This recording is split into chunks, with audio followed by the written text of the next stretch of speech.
बिस्मिल्लाहिर्रहमानिर्रहीम। लो जी सज्जनों ते मित्रों, अस्सलामु अलैकुम।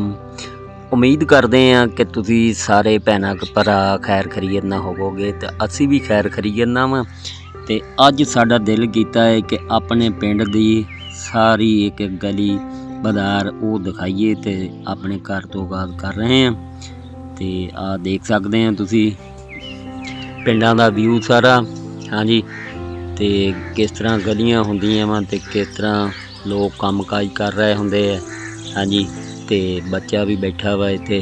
हाँ जी, ए बकरियां वा पालियां ते ए बच्चा जिहड़ा जी अपनियां मौजां नाल बैठा जनाब। ए देख सकते हैं तुसी। हाँ जी, चार पाई ते बिठाया जी अपनियां सेवियां जी खान दिया जनाब। तो मेरे वाल बड़े गौर नाल वेखदा वा। हाँ बई शेरा की हाल है तेरा हैं। ते ਇਹਦਾ माँ प्यो काम कर रहा होना जनाब। हाँ जी, तो यह साड़ियाँ बकरियां मझां गावां। हाँ जी, ए मझां वा जनाब जुड़ियां खड़ोतियां अपने खाने नूं। ते इधर ए जिहड़ा साडा खाता वा जनाब।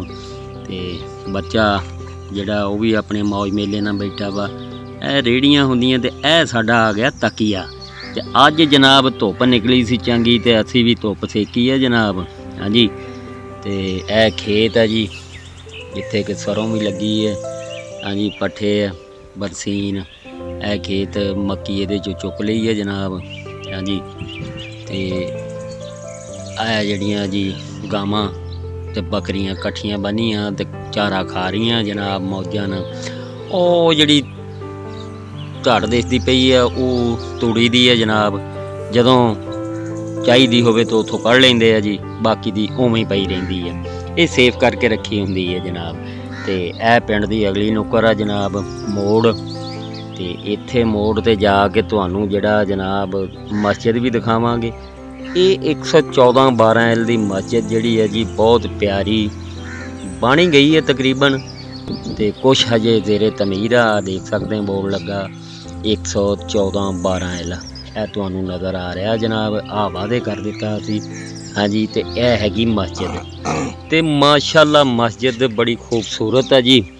तो मस्जिद हजे ज़ेरे तमीर है काफ़ी।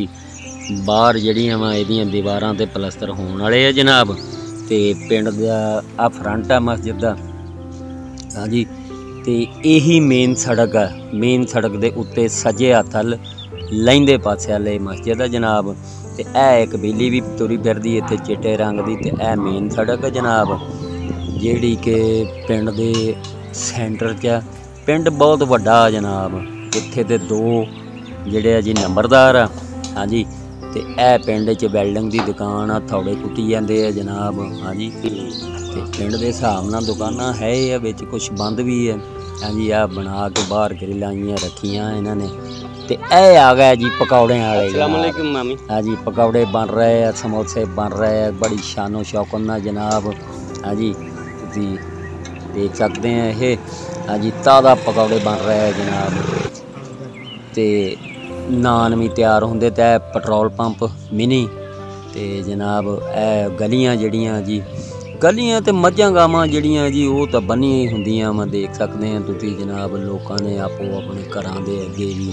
हाँ जी, रात नूं फिर सर्दियां दे विच हाते आ जांदे। ए बड़ी साइकिल अपनी मौज नाल चलाई जा रहा जनाब।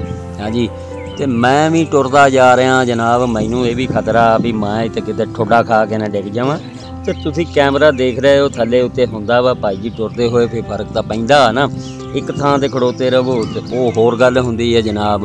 हाँ जी, तो अपने घरां वाल नूं आ रहे हैं असी जनाब। तो मौसम जिहड़ा शाम दा वो कुछ जिहड़ा जी सूरज हुण गरूबे आफ्ताब की तरफ जा रहा जनाब।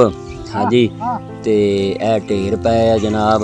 लोग ढेर साइडां ते करके इकट्ठे कर लेंदे जनाब। मुड़ के जदों वाह वड्डे ढेर हो जाते हैं तो उन्होंने जनाब वो खेतों च पाउंदे आ जी। इस तरह जी। हाँ जी, तो जनाब हाँ जी, तो माशाल्लाह हुण तो काफ़ी पक्के मकान बन गए हुए है। तो पिंड जिहड़ा वो तरक्की की तरफ गामदन है जी। तो काफ़ी कोशिश की असी जनाब कि पिंड की जिहड़ी है सर्वे करके तुहानू दिखा रहे हैं। ਤੇ ਮੱਝਾਂ ਗਾਵਾਂ ਜਿਹੜੀਆਂ ਜੀ ਉਹ ਤਾਂ ਹਰ ਘਰ ਦੇ ਵਿੱਚ ਜਿਹੜੀਆਂ ਜੀ ਉਹ ਹੈ ਆ। ਤੇ ਆਇਸ਼ਾ ਤੇ ਨਾਬੀਆ ਜਿਹੜੀਆਂ ਜੀ ਭੱਜੀਆਂ ਫਿਰਦੀਆਂ ਜਨਾਬ। ਹਾਂਜੀ ਸ਼ਹਿਰ 'ਚੋਂ ਆ ਗਏ ਆ ਪਿੰਡ 'ਚ ਤੇ ਜਨਾਬ ਖੁੱਲੀਆਂ ਮੌਜਾਂ ਇੱਥੇ। ਹਾਂਜੀ ਬੱਚੇ ਖੇਲਦੇ ਫਿਰਦੇ ਹੁੰਦੇ ਆ ਜਨਾਬ ਆਪਣੀਆਂ ਮੌਜਾਂ ਨਾਲ। ਤੇ ਇਹ ਅਸੀਂ ਆਪਣੀ ਜੂ 'ਤੇ ਆ ਗਏ। ਇੱਥੇ ਸਾਡੇ ਅੱਬੂ ਹੁਣੀ ਵੀ ਧੁੱਪ ਸੇਕ ਰਹੇ ਆ ਜਨਾਬ। ਹਾਂਜੀ ਇਹ ਤਕੀਏ ਰੱਖੇ ਆ, ਇੱਥੋਂ ਹੀ ਮੈਂ ਤੁਰਿਆ ਸੀ ਤੇ ਇੱਥੇ ਹੀ ਜਨਾਬ ਬ੍ਰੇਕ ਮਾਰਨ ਲੱਗੇ ਆ ਜਨਾਬ। ਇਹ ਅੱਬੂ ਸਾਹਿਬ ਆ ਜੀ। ਤੇ ਹੁਣ ਇਜਾਜ਼ਤ ਚਾਹੁੰਦੇ ਆ। ਅੱਲਾ ਹਾਫਿਜ਼।